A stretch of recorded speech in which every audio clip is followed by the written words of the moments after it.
Hey there, happiness seekers. Welcome to Elevate Daily, where we seek to give advice that can make your lives brighter and more fulfilling.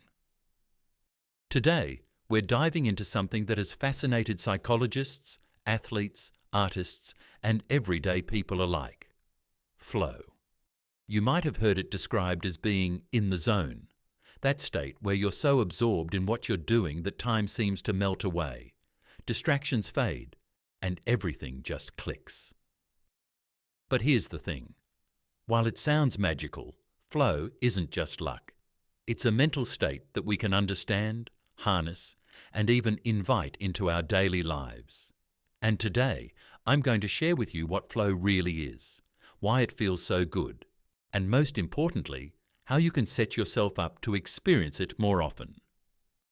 So, let's get into it. Section 1.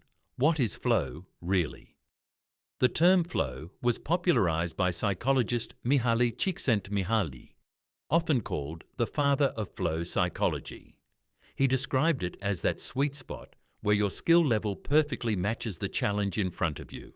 Too easy, and you get bored. Too hard, and you feel anxious. But when the balance is just right, you're fully immersed, pushing yourself, but not overwhelmed. You enter flow. Think about it like surfing. If the waves are too small, you just sit there waiting and yawning. If they're too big, you're knocked over before you can even stand. But when the wave is just the right size, you catch it, and suddenly it feels like you're flying. That's flow. It can happen anywhere. Whether you're writing, coding, painting, gaming, playing sports, or even having a really engaging conversation. Section 2. The benefits of flow. So why should we care about flow? What's the big deal? Well, flow isn't just about having fun in the moment. Research shows that people who experience flow regularly report higher levels of happiness, creativity, and life satisfaction. It's not just a productivity hack. It's a pathway to meaning and joy. Flow also helps us grow. When you're in flow, you're often working right at the edge of your abilities. That's the perfect condition for learning, skill development, and even building confidence. And let's not forget, it feels amazing. There's a reason athletes call it the runner's high, or why gamers talk about being completely locked in. It's one of the most rewarding mental states we can experience. Section 3. The conditions for flow.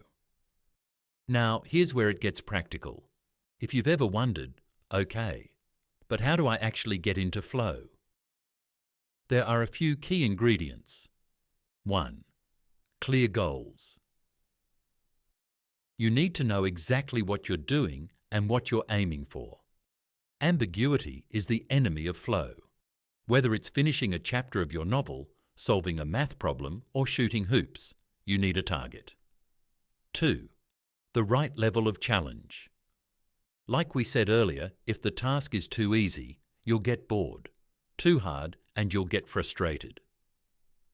Flow lives in the balance. The challenge should stretch you, but still feel possible.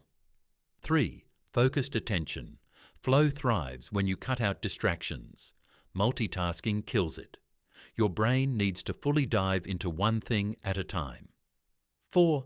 Immediate feedback. You need some way of knowing how you're doing. This doesn't have to be a scorecard. It could be as simple as noticing your guitar chords are sounding cleaner, or your essay paragraphs are fitting together better. Feedback helps keep you engaged. When all these conditions come together, clear goals, the right challenge, focus, and feedback, you open the door to flow. Section 4. Flow in everyday life. Now you might be thinking, that sounds great, but I'm not an athlete or an artist. Can I really find flow in my everyday life? The answer is absolutely yes.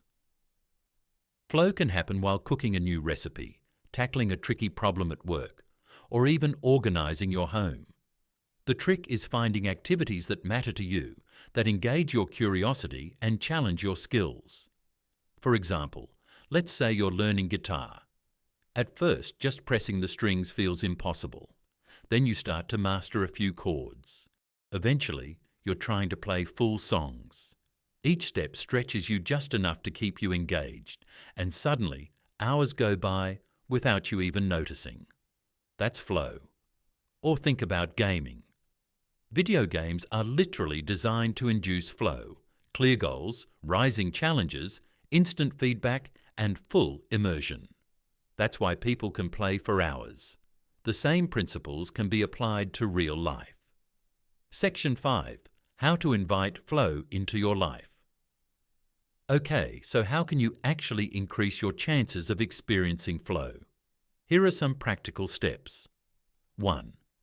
Choose the right activity. Pick something you actually care about. Flow doesn't come from forcing yourself to do things you hate. 2. Eliminate distractions. Silence your phone, close extra tabs, and give yourself permission to focus deeply for a set amount of time. 3. Set clear goals. Break big tasks into smaller, achievable steps. For example, instead of write a book, make your goal finish one page. 4. Find the sweet spot of challenge. Push yourself just a little beyond your comfort zone. If it feels way too easy, level up. If it feels crushing, scale back. 5. Create rituals. Sometimes setting the stage helps. Light a candle, put on your focus playlist, or sit in a certain spot. These cues tell your brain, it's time to focus. 6. Practice mindfulness. Flow is about being fully present. Practicing mindfulness, whether through meditation or simply taking a deep breath before you start, can help you stay grounded in the moment. Section 6. Why flow doesn't always happen. Of course, flow isn't something you can force, and sometimes, no matter how hard you try, distractions or stress will pull you out. That's okay. Flow isn't about perfection, it's about practice. The more you design your environment and habits around these principles, the more often you'll find yourself slipping into the zone. And honestly, even those moments when you try and don't quite get there, they're still valuable.